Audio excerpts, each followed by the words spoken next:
Social মিডিয়ার বন্ধুরা, সালামু আলাইকুম। আজকে আপনাদের জন্য মুই একটা সুন্দর ভিডিও নিয়ে আসছি। ভিডিওটা দেখলে বুঝতে পারবেন কি চমৎকার একটা ভিডিও। ভিডিওটাকে একটা ক্যাপশন হচ্ছে, ক্যাপশনটা শুনবেন। আইসিন বন্ধু হামার বাড়ি, বস্তু দেব পীরা, খাইতে দেব মিষ্টি কুড়ার শালিক ধানের চিরা। হ্যাঁ বন্ধুরা, আমার ওমপুরিয়া ভাষায় এই কথাটা একসময় আমরা অনেক দিন আগে বলছিলাম, অনেক দিন আগে। সেই প্রচলনের কথাটা আজও আমার দিকেই প্রচলন আছে। সুতরাং আপনারা আইসেন আমার দেশের মধ্যে এই যে চিরা, এই শালিক ধানের চিরা দেখেন, চিরা কীভাবে তৈরি হয় মেশিনের মধ্যে, সেটাই মুই আপনাদের দেখানোর চেষ্টা করতেছম। এই আমার দেশত কেমন করে চিরা তৈরি হয়, এই চিরা দিয়ে আমরা আমার সাগাইগুলার নাস্তা করাই। আমার আমার নাস্তা করতে শহরের মানুষ নাস্তা করে পরাটা, ডিম, খাসির মাংস, আরও কত কী দিয়ে। আর আমার গ্রামের মানুষ আমরা কত নাস্তা করাই। এই যে আমার নাস্তা হলো এটা, এই যে চিড়ে, এই যে সেই চিড়ে এখন তো চলতেছে। এক সময় এই চিড়ে কিন্তু ঢেকিতে করতো আমাদের গ্রামের বধূরা, গ্রামের নারীরা ঢেকিতে করতো। আজ কিন্তু কলের মেশিন বাড়াইছে। এই কলের মেশিন বাইর হইয়া দেখেন চিড়েগুলো কেমন করে করতেছে। দেখেন দেখেন আপনারা, এই যে খালি মেশিন, কীভাবে চালগুলো আসবে এখানে। এই চালগুলো, ভাজা চালগুলো ভাজতেছে চাল, এই চালগুলো আসবে ওই মেশিনটার মধ্যে, যে ফাঁকা মেশিনটা দেখাইলাম ওই মেশিনটার মধ্যে কিন্তু আসবে। তো এই চিরা, এই যে দেখেন, এই যে কীভাবে, এটা কিন্তু আগুন, অর্থাৎ আগুনের যে জ্বালানি, আগুনের জ্বালানি, কাঠের গুঁড়া, এই কাঠের গুঁড়া দিয়ে ব্যবহার করতেছে। এই দেখেন ওখানে পাইপ আছে, ওই যে পাইপের মধ্যে নিচ দিয়ে চলে যাচ্ছে। কোথায় যাচ্ছে? ওই যে চালগুলো ভাজতেছে ওই জায়গার মধ্যে কিন্তু যাচ্ছে। হ্যাঁ, ওই জায়গায় যাচ্ছে কিন্তু। কাঠের গুঁড়ো এখানে দিচ্ছে, এখান থেকে পাইপ দিয়ে আস্তে আস্তে যাচ্ছে, মনে হয় গ্যাস যাচ্ছে, সুনামগঞ্জ থেকে গ্যাসের পাইপ হচ্ছে এমন মনে হচ্ছে। দেখেন ওই যে মেশিন চলতেছে, দেখেন এই যে চিরের মেশিনটে, এই যে এই জায়গার চালগুলো দিবে, এই ফাঁকা, এই যে নারী নারী শ্রমিক এখানে সুদক্ষ কারিগর এই চালগুলো ভাজতেছে।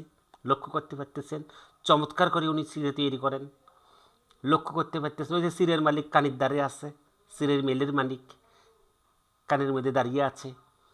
এখানে অসংখ্য মানুষ চিড়ে করার জন্য বাড়ি থেকে 1 সার 2 সার 3 সার করে চাউল নিয়ে এসে চিড়ে করে। এটা আমার এলাকা, আমার এলাকা কিন্তু এভাবে কাজ করে। এই দেখেন কীভাবে চিড়ে তৈরি করে। চালগুলো এখানে দিবে, এখানে দিলে কিন্তু বুঝতে পারবেন কেমনে চিড়ে হয়। এই চালগুলো ভাজতেছে, ভাজা চালগুলো এই জায়গায় দিবে, দিলেই চিড়ে হবে। কিন্তু আমরা কিন্তু আপনাদের দেখানোর জন্য ব্যবস্থা করতেছি। দেশ বিদেশের যারা এখনও দেখেন নাই, দেখবেন কিন্তু ভালো করে। এটা আমার গ্রামের মানুষকে তো গেলে অনেক অনেক দেখছে, কারণ তারা নিজে নিয়ে যায়, নিজে করি নেয়। গ্রামের মানুষ কিন্তু এটা ভালো দেখছে। শহরের মানুষ দেখছেন কি না জানি না।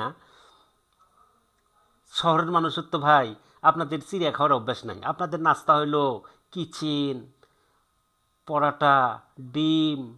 আর আমার গ্রামের মানুষের নাস্তা হচ্ছে এই যেগুলো, এই যে চাউল ভাজা, চাউল ভাজা দিয়ে আমার নাস্তা।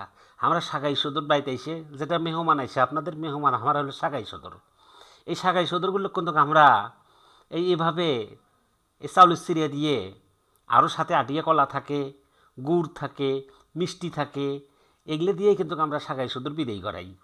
আর যদি সেই সাগাই সদর থাকে, এই যে নারী শ্রমিকের কাছে জিজ্ঞাসা করতেছি কতদিন থেকে তিনি এই মেলে কাজ করেন। তিনি 4 মাস থেকে বলে মেলে কাজ করেন, নারী শ্রমিক একজন।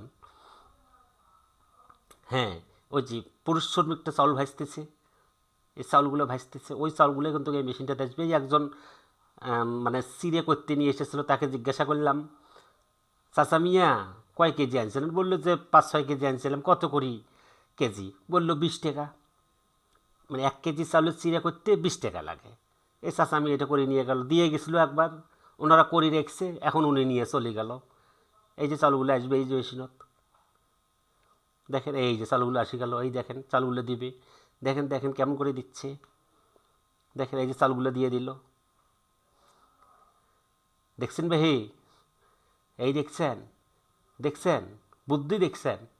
একসময় ঢেকিত করছিল এই চিড়ে, আর আজকে কলরের মেশিন বাড়াইয়া দেখেন এই যে চিড়ে কিন্তু হয়ে গেল, দেওয়ার সাথে হয়ে যায়। এই যে চিড়ে, চালুর চিড়ে, এই যে হয়ে গেল, লক্ষ্য করতে পারতেছেন কি সুন্দর বুদ্ধি। তো আইসেন আমার এলাকাত চালুচিরের দাওয়াত থাকলো, চালুচির দিয়ে আমরা শাখাই সদর বিদায় করামো। আইসেন, ভালো লাগলে ভিডিওটি কমেন্ট শেয়ার করবেন। ধন্যবাদ।